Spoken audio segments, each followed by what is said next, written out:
Hello everybody and welcome back to another Figurehead Reviews video, and today we are taking a look at the Marvel Legends Spider-Man from the Molten Man Build-A-Figure wave. Here we have Spider-Man displayed in the front window with his two alternate hands, and then we get the Spider-Man Far From Home logo down there at the bottom. On the side, we do have some artwork there of Spider-Man with his thwipping hand out, and that is going to be the same artwork on both sides. On the back, we do get some more artwork there. It is different from what was on the side. And then we do have a quick read-up.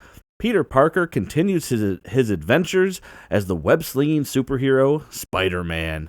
And then down near the bottom, we do have all the other figures needed in this wave to complete the Molten Man Build-A-Figure. And at the very bottom, we do have the UPC code, so you can check with your local retailer to see if they have this in stock. But enough about that. Let's get this open and take a look at Spider-Man.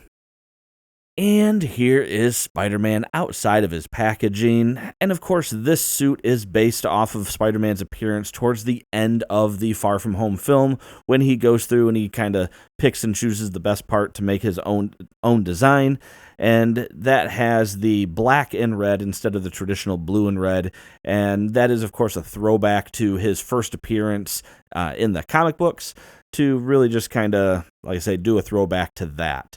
And it's a cool looking figure. I do like it. It's not terrible, but I will go over some of the things that I do have a couple of gripes about with this figure. It's definitely, they could have made some improvements. Definitely not great. What I will say, though, is it is certainly lacking in the accessory department. He does not come with a Build-A-Figure piece, which means he only comes with his extra set of hands. So you get one set of thwipping hands, good for, of course, swinging from building to building. And then he does come with a pair of gripping hands. And I never understood why we get gripping hands with characters that don't have anything to grip onto, instead of just giving us fisted hands. If I had to guess, I would say maybe Hasbro's trying to just give us something different, so that if we do want to use like custom webbing, or even the webbing that comes with some of the other figures, that we can have him holding onto that. Maybe that's it.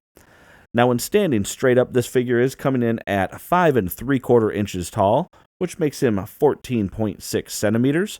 So I actually like that, because of course this is supposed to be a teenager, so it is a shorter figure. So I do appreciate that. But with that being said, with no Build-A-Figure piece and no other accessories to look at, let's just jump in and take a look at Spider-Man. And getting up close here on Spider-Man, it's, a good sculpt. It's Spider-Man. It's kind of hard to mess it up in some cases. You can actually see around the eyes there that they have the sculpted sort of lens layers for, the way the lens will come down. Looks like a little bit of miss of paint there on that one, but otherwise the head sculpt came out pretty decent. And then we do have the sculpted lines on here. And that does go throughout the body, which is pretty cool. Would have been nice if there would have been some sort of wash or something just to help make them pop a little bit more. But I can appreciate that they're actually sculpted on versus just being printed on, with the actual lines. And looking at the chest spider, that actually came out pretty decent. We have some really fine lines there that they managed to get. What about the back side? Not quite as good, a little splotchy. But while we're looking at it, look at those black parts of his suit. You can actually see a pattern there of what looks like it's fabric. So that is actually really cool. I like that. Instead of just being completely flat, we do at least get a little bit of texture there on it. So, and that's not sculpted on, that's painted on, it looks like. But I do like that. That's very, very well done. Looking at the rest of the figure, paint has some other misses there in a few spots, not lining with the sculpt. So, yeah, that is not terrible again, but meh. And then this is one of the gripping hands. You can see you actually have the sculpt work on the fingers there. And then with the thwipping hand as well. So not too badly sculpted. And then going down the legs, we can see that pattern continues. And then we do have the webbing cut into the design there as well, so I like that. But one thing I will say, just sort of an overarching thing, this doesn't feel like a Marvel Legends figure. This feels like a highly articulated basics figure to me. And I say that because, I don't know, this plastic feels cheap. It reminds me of the six-armed Spider-Man. That plastic felt kind of cheap on there as well. So, I don't know, maybe it's just because it's such high gloss. That could be, because it is pretty glossy. I don't know. What do you think? Do you have this figure? Do you think it feels a little bit cheap? I don't know. But looking at the articulation, you have a head that can go all the way around. His head can go down that far, up quite a ways. He has shoulders that can come up. Yeah, that's about it. He does have a pretty decent butterfly joint there for backwards and forwards. He does have, of course, full rotation on the shoulder, bicep swivel, double jointed elbow. All the hands have rotation and a hinge. He does have an ab crunch that can go down, not too shabby. Goes back quite a ways, and the sculpt does continue. He has a waist swivel, legs that can actually come apart, not too bad.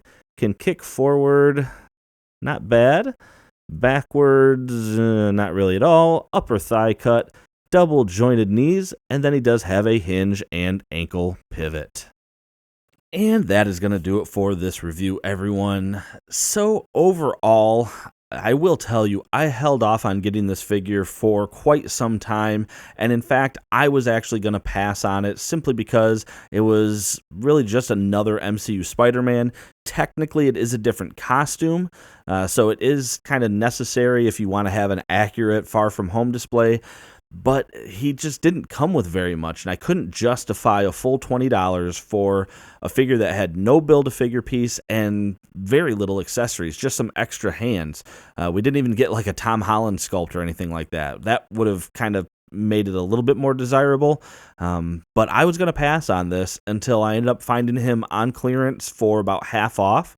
So that was at Target. I managed to get him for about, what was it, $11.99? So not totally half off, but certainly not $20.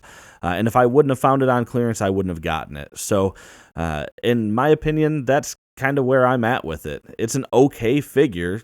You know, I mentioned that it feels kind of cheap, and I stand by that. I think it does feel kind of cheap. Let me know what you think, though. Do you have this figure? Do you disagree with me? I would actually love to hear some comments. This is one of the few figures that I sort of really just don't think it lives up to even Marvel Legends quality. So I really do want to know what you think. Leave a comment down below and let me know. Other than that, if you like this review, make sure to hit that thumbs up. Make sure to subscribe for more content just like this. And as always, thanks for watching my video, and have a great day.